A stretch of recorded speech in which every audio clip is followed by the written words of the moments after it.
मैं जनता के मुद्दे उठाता हूँ और शायद ऐसे टॉपिक्स उठाता हूँ जिसे आम तौर पर संसद में नहीं उठाया जाता है। लेकिन क्या जनता के मुद्दे उठाना, पब्लिक इश्यूज पे बात करना कोई अपराध है? क्या मैंने कोई गुनाह कर दिया, कोई गलती कर दी? Have I done something wrong? ये सवाल आज मैं इसलिए पूछ रहा हूँ क्योंकि आम आदमी पार्टी ने राज्यसभा सेक्रेटेरिएट को ये कहा है कि राघव चड्ढा के पार्लियामेंट में बोलने पर रोक लगा दी जाए। जी हाँ, आम आदमी पार्टी ने पार्लियामेंट को ये सूचित किया है कि राघव चड्ढा को पार्लियामेंट में बोलने का मौका ना दिया जाए। अब भला कोई मेरे बोलने पर रोक क्यों लगाना चाहेगा? मैं तो जब बात करता हूं देश के आम आदमी की बात करता हूं।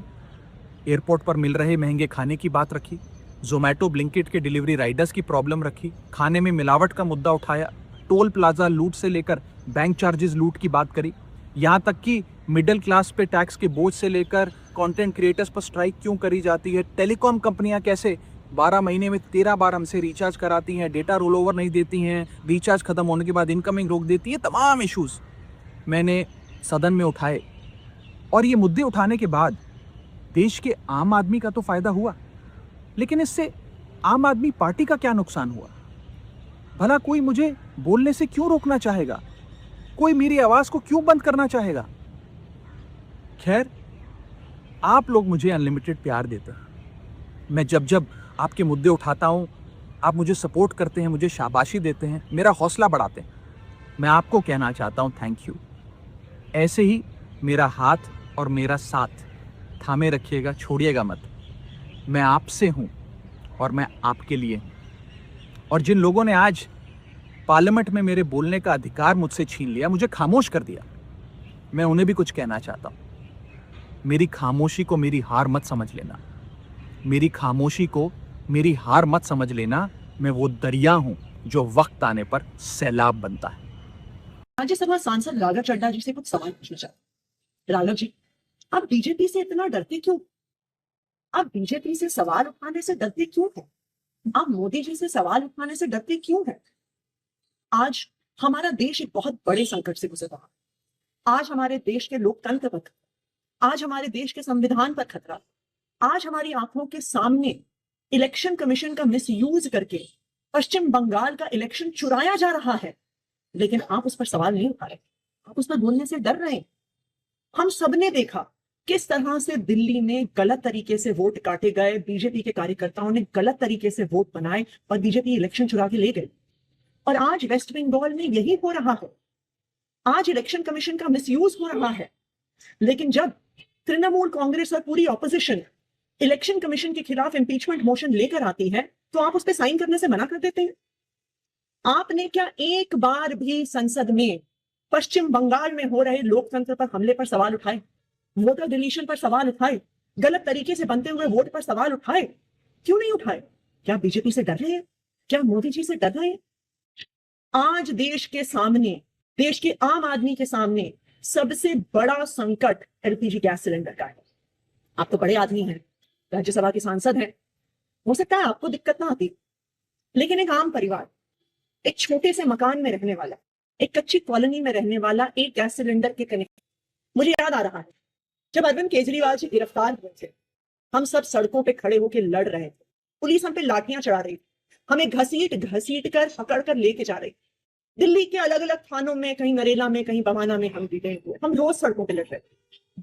आप तब लंदन में, आपने हमें बताया कि मेरी आंख का ऑपरेशन हो रहा है इसलिए मैं लंदन में।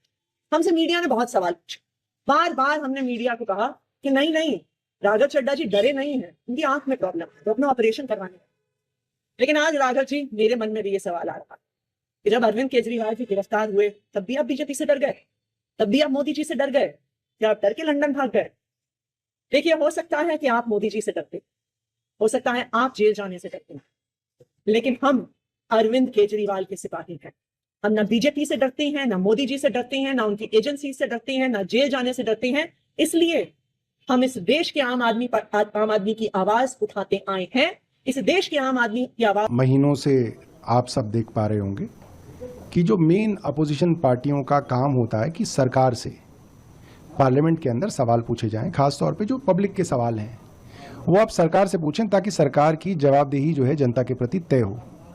जिस तरीके से पूरे जो इलेक्टोरल सिस्टम है उसको हाईजैक किया जा रहा है, हर राज्य में जहां चुनाव होते हैं वहां पे वोटर लिस्ट में बड़े स्तर पे मैनिपुलेशन हो रहा है, वोट काटे जा रहे हैं, झूठे नकली वोट जोड़े जा रहे हैं, लाखों लोगों को दूसरे राज्य से लाके वोट कराया जा रहा है, ये सबके सामने हो रहा है। इलेक्शन कमीशन पूरी तरीके से केंद्र सरकार के साथ काम कर रहा है। इसके खिलाफ आवाज उठाना किसका काम है? सांसदों का काम है।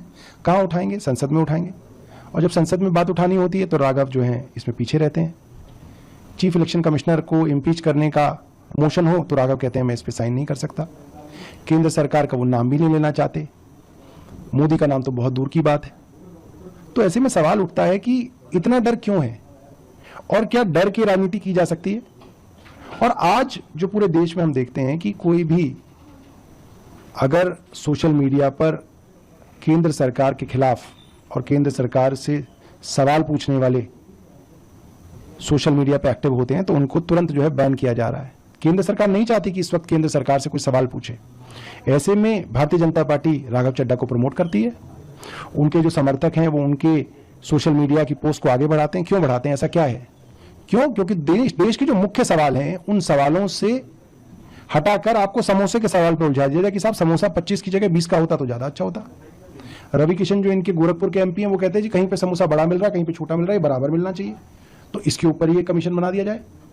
तो जो संसद है उसके अंदर गंभीर मुद्दों पर चर्चा हो और उनके कुछ हल निकले, और जिस पार्टी ने आपको भेजा है उस पार्टी के मुद्दों को आप उठाएं और जो सरकार है उससे डरे ना। अगर आप डर गए तो आपकी राजनीति जो है खत्म होती है।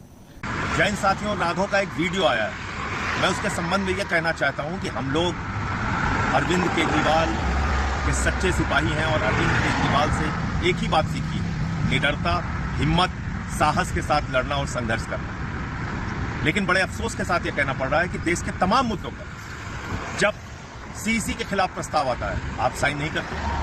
पश्चिम बंगाल में लोगों के वोट के अधिकार छीने जा रहे हैं। दिल्ली में हम लोगों ने देखा किस तरीके से चुनाव आयोग का दुरुपयोग हुआ। पंजाब का मुद्दा होता है उस वक्त आप खामोश रहते हो, नहीं बोलते हो, मोदी के खिलाफ आवाज नहीं निकालते हो। तमाम वो मुद्दे जो जनहित के हैं, देश से जुड़े हुए हैं, पार्टी से जुड़े हुए हैं, पार्टी के कार्यकर्ताओं से जुड़े हुए हैं। गुजरात में पार्टी के कार्यकर्ताओं को पीटा जाता है, मारा जाता है, उस पर नहीं बोलते। पंजाब के तमाम अधिकारों को छीनने का काम केंद्र सरकार और मोदी सरकार करती है, उस पर नहीं बोलते। तो ये बहुत सारे मुद्दों पर वॉकआउट करने का मामला आता है, उस समय वॉकआउट नहीं करते। तो ये तमाम चीजें हैं जिसका जवाब देश आपसे चाहता है, लोग आपसे चाहते हैं। जय हिंद। खामोश कर रहा है, मुझे तो ये बात ही समझ में नहीं आई, क्योंकि पार्टी का प्रोरोगेटिव है ये तो कि किसको किस पद के ऊपर जिम्मेदारी देनी है। और सिर्फ इतना ही पार्टी ने बदलाव किया कि पहले कोई और उस पद पे था, फिर उस पर राघव जी उस पद पे आए और अब उनकी जगह जिम्मेदारी किसी और को दे दी गई है। तो मुझे लगता है कि पहले तो ये बात ही उनका जो दावा है यही गलत है। सांसद के तौर पर वो जो बात करना चाहते हैं अपनी संसद के अंदर करें। पार्टी के पास बहुत लिमिटेड टाइम होता है, पार्टी के पास 15-20 मिनट किसी मुद्दे के ऊपर होता है। अब उसमें या तो हम देश के लोकतांत्रिक अधिकारों के बारे में लड़ाई लड़ सकते हैं, या तो हम जो वोटिंग का अधिकार छीना जा रहा है, सीसी को कॉम्प्रोमाइज किया जा रहा है, जो लोगों से बोलने का फ्रीडम ऑफ स्पीच जो छीना जा रहा है अधिकार, उस पर बात कर सकते हैं। 500 रुपए में 1 किलो गैस मिल रही है देश में, उसके ऊपर बात कर सकते हैं। और या फिर कोई ऐसे मुद्दों के ऊपर बात कर सकते हैं जिसपे मोदी जी को कोई परेशानी ना हो, कोई तकलीफ ना हो, वो खुश रहें। तो हम अगर इनमें से चूज करना हो तो आम आदमी पार्टी हमेशा देश के मुद्दे को चूज करेगी। मोदी जी की आंख में आंख डाल के हम आम आदमी के हक की बात कर सकते हैं, ये आम आदमी पार्टी की पहचान है। तो मुझे तो लगता है कि ये आपको उनसे पूछना चाहिए कि वो पंजाब से सांसद है, पंजाब का हजारों करोड़ रुपया जो केंद्र सरकार ने रोक रखा है, उसके बारे में कभी सवाल क्यों नहीं उठाया? वो एक सांसद आम आदमी पार्टी के, उन्होंने इस बारे में सवाल क्यों नहीं उठाया कि दिल्ली के अंदर 500 रुपए में गैस मिल रही है आज 1 किलो? ये बात सही है कि आप 25 रुपए सस्ता समोसा करने के लिए आप बात कीजिए, लेकिन वहीं पे एयर टिकट 1000 रुपए बढ़ गई तब तो आपने नहीं बोला कुछ भी उसके बारे में। तो इसका मतलब आप वो बातें करना चाहते हैं जिनसे मोदी जी खुश रहें, जिनसे मोदी जी नाराज ना हो। और इस तरीके की राजनीति की हम तो कल्पना नहीं करते, क्योंकि आम आदमी पार्टी का तो सिंपल सिद्धांत है, जो डर गया वो मर गया। हम बिना डरे सरकार की आंख में आंख डाल के राजनीति करने वाले लोग हैं। हम शहीद भगत सिंह जी को मानने वाले लोग हैं। ये उनको बताना चाहिए कि पिछले कुछ सालों से ऐसा क्या हो गया, क्यों डर गए हैं, क्यों मोदी जी के खिलाफ बोलने से घबराते हैं, वो ये उनको बताना चाहिए। ਜਦੋਂ मौका मिलू राघव चड्ढा आ जाओ, देवी जी आ जाओ। हाँ जी पूछो। स्टेटमेंट उन्होंने दी है, ये बारे उन्होंने पूछ लियो। पर पार्टी इस तरह करती रही है कि पार्लीमेंटरी बोर्ड का ਜਿਹੜਾ ਲੀਡਰ ਜਾਂ ਡਿਪਟੀ ਲੀਡਰ ਬਦਲਦਾ ਰਹਿੰਦਾ। ਜਦੋਂ ਮੈਂ ਇਲੈਕਸ਼ਨ ਜਿੱਤਿਆ ਸੀ ਪਹਿਲੀ ਵਾਰ 4 ਜਾਣੇ ਸੀ ਅਸੀਂ, ਤਾਂ ਡਾਕਟਰ ਗਾਂਧੀ ਜੀ ਨੂੰ ਪਾਰਲੀਮੈਂਟ ਬੋਰਡ ਦਾ ਲੀਡਰ ਬਣਾਇਆ ਸੀ। ਬਾਅਦ ਦੇ ਵਿੱਚ ਮੈਂ ਵੀ ਮਤਲਬ ਪਾਰਲੀਮੈਂਟ ਬੋਰਡ ਦਾ ਲੀਡਰ ਰਿਹਾ ਬਾਅਦ 'ਚ। ਸੋ ਇਹ ਪਾਰਟੀ ਡਿਸੀਜਨ ਇੱਦਾਂ ਛੋਟੇ ਛੋਟੇ ਡਿਸੀਜਨ ਹੁੰਦੇ ਨੇ ਕਰਦੀ ਰਹਿੰਦੀ ਹੈ। ਅੱਗੇ ਉਹਦੀ ਸਟੇਟਮੈਂਟ 'ਚ ਉਹਨੇ ਕੀ ਕਿਹਾ ਜਾਂ ਨਹੀਂ ਕਿਹਾ ਇਹ ਉਹਦੀ ਮਰਜ਼ੀ। ਨਹੀਂ ਜੇ ਕੋਈ ਜਦੋਂ ਕੋਈ ਉੱਥੇ ਵਿਪਕਸ਼ ਦੇ ਵੱਲੋਂ ਬਹਿਨੇ ਅਸੀਂ